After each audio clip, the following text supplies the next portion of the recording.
Can someone explain to me why the pick-me girls aren't like just naturally falling into the arms of these like whatever type podcast guys? It's because they're not a challenge. I got a lot of dudes in my family. And a lot of the things they brag about the most is putting women in their place. It's like their goal is to dominate and control. She wasn't cooking and cleaning and obeying me before, but then I put her in her place and I got her acting right. It's not a challenge if you're a pick-me. If a dude is with a pick-me, he can't claim that he did that because she was already like that when they met. But when he gets a woman who's a feminist and independent, he's able to say, hey, I put her in check. I changed her. Then it's like they feel good and they get props from their boys or whatever. Think about it. When women started to be more independent and move away from the traditional role, started teaching these men how to put them back in their place, which is something our grandfathers and our great-grandfathers didn't have to do. Those women were already in their place. They were pick-me's already. I think it's hard for them to unlearn that mentality of dominate and control. So it's like these younger generations of men, they're not used to just women entering their life and acting right. They're mentally prepared to try to put them in their place. Like I said, they want to feel like they've conquered you. So you have these pick-me girls trying to fit into this mold that they think these guys want, but in reality, it's like they are missing the mark, you know. And these guys, they're out here trying to conquer these independent women, thinking it's some kind of a victory. But let me tell you, it's a whole mess.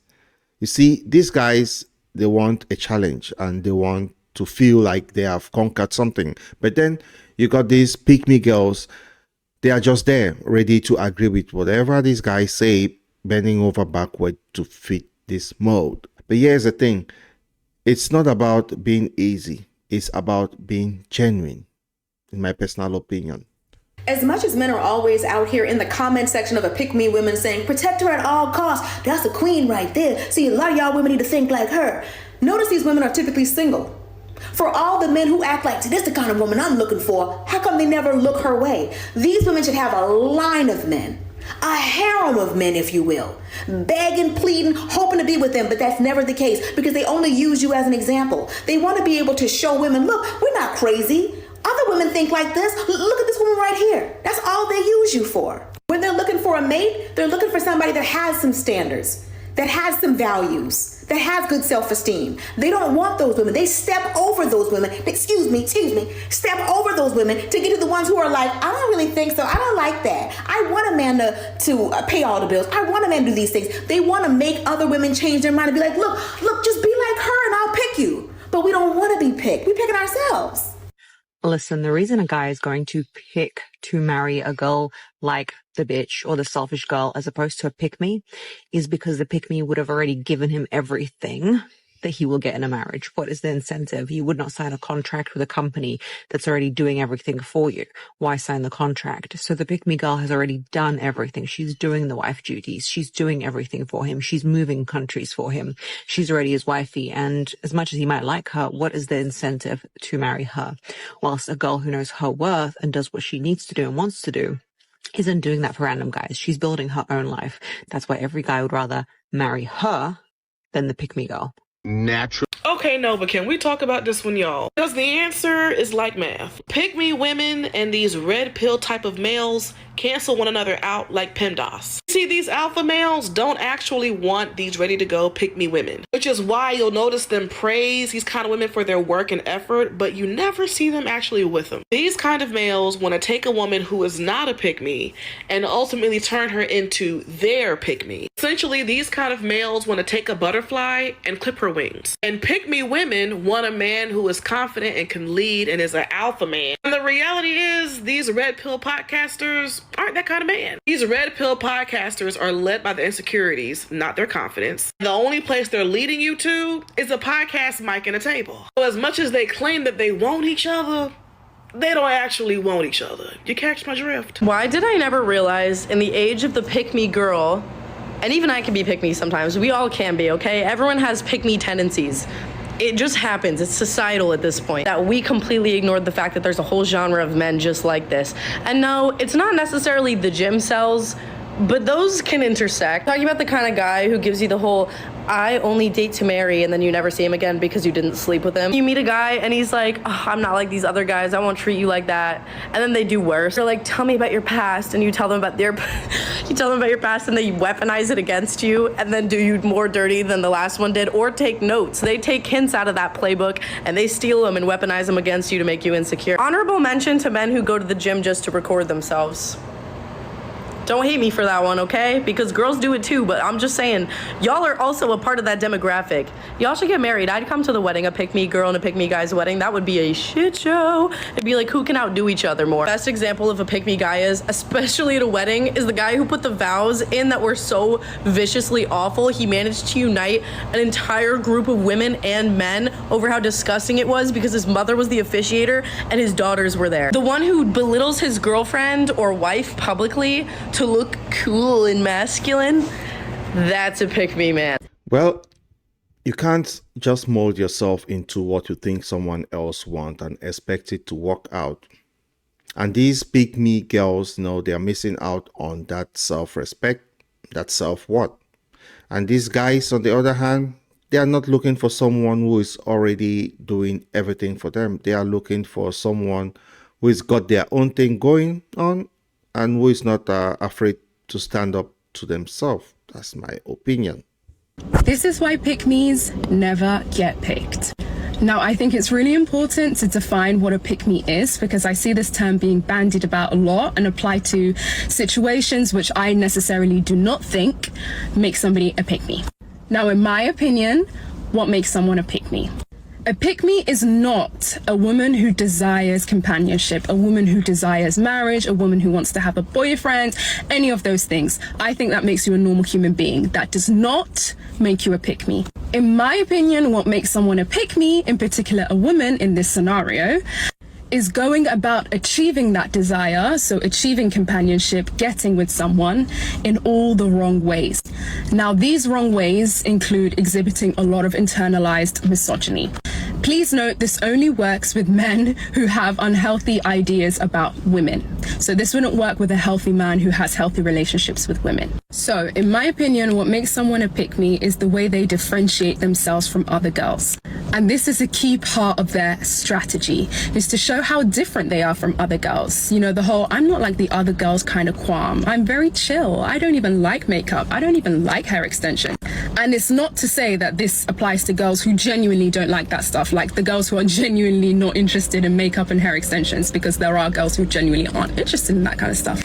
This is specifically for the girls who do this to get male validation and get that pat on the head from the man that they're interested in and get that kind of male approval. What the pick-me doesn't understand in this specific scenario is that men, by and large, are not stupid. Men also, by and large, are actually very good at reading women. Men are very good at sussing out which type of woman has self-esteem, I'm talking about true self-esteem, and which type of woman doesn't. Now, this applies across both genders. Somebody who has self-esteem is not someone who parrots back the same kind of sentiments to someone, especially if those sentiments are speaking in a very discouraging way about them and their own gender. Both healthy and toxic men alike are able to see why a specific woman would do such a thing, try and differentiate herself from other women. Both toxic and healthy men that know that there's only one reason why you could be doing this and engaging in this kind of behavior. It's because you want to get picked. AKA desperation, aka I want this man by any means necessary. So if that means that I have to put myself down in the process, because that's essentially what you're doing, you're not separating yourself from your own gender. The idea that you can do that is a very underdeveloped idea. They kind of know you're doing that for one reason and one reason only. It's to get picked, and desperation is never a cute look, so don't do it. That was a whole book right there. Anyway, let's talk about those red pill guys for a second. Now, they're out here preaching all this stuff, but are they really practicing what they're preaching? It's like they're chasing after this ideal, but when it's right in front of them, pale things is there. Or it's pale thing. When it's right in front of them, they don't want it. Why? Ask yourself the question, but why? It's a whole big contradiction, in my opinion. They are easily accessible. They are right there. They talk to each other all the time. But the dudes, they preach. The girls, they preach. But they're trying to convert both sides into their cult of following without them practicing what's supposed to be. I mean, two of them, it's like a match made in heaven, right? And you know what's really wild?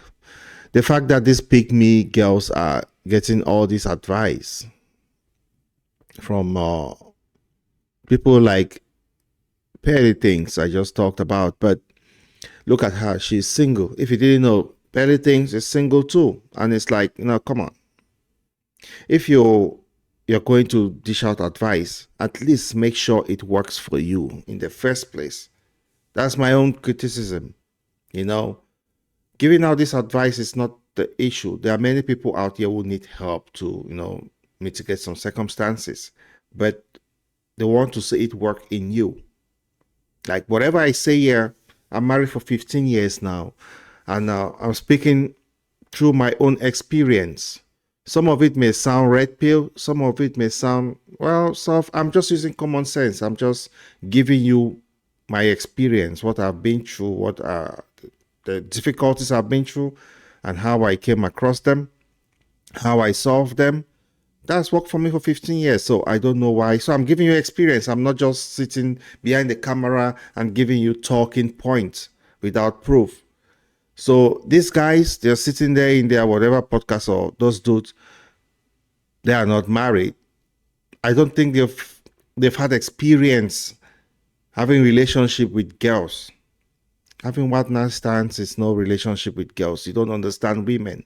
So when you give advice, at least you should prove to us that you've had the experience and you found out what works for you. Then we can get it and try to implement it or mix it up with some other experiences we have and try to come up with a better solution. So let's listen to this next guy. Reason why a lot of men don't go for the pick-me pixies, and I don't think the pick-me pixies understand. Like, a lot of y'all don't excite these men. A lot of y'all are plain, basic, and boring. And I know that that's like y'all's thing, because like you're supposed to like make yourself not look like the other girls. You're supposed to like not wear a bunch of makeup or, try to look different than like the blank slate that white men want you to be. Blank slate for them to project their own ideas of what they think a woman should be. Wow, this came out, that came out. That's a little suggestive there. And I wouldn't put that past them. But you're just supposed to be like this blank slate for these men to project their idea of what an ideal woman is supposed to be onto. The thing is, and there are some pick-me pixies that do get picked. Like, don't get me wrong. There are quite a few of them that do get picked. But for the ones that, like, don't understand why it's still so hard for them to, like, find a decent dude or find a dude that wants them, you gotta understand, they don't want you.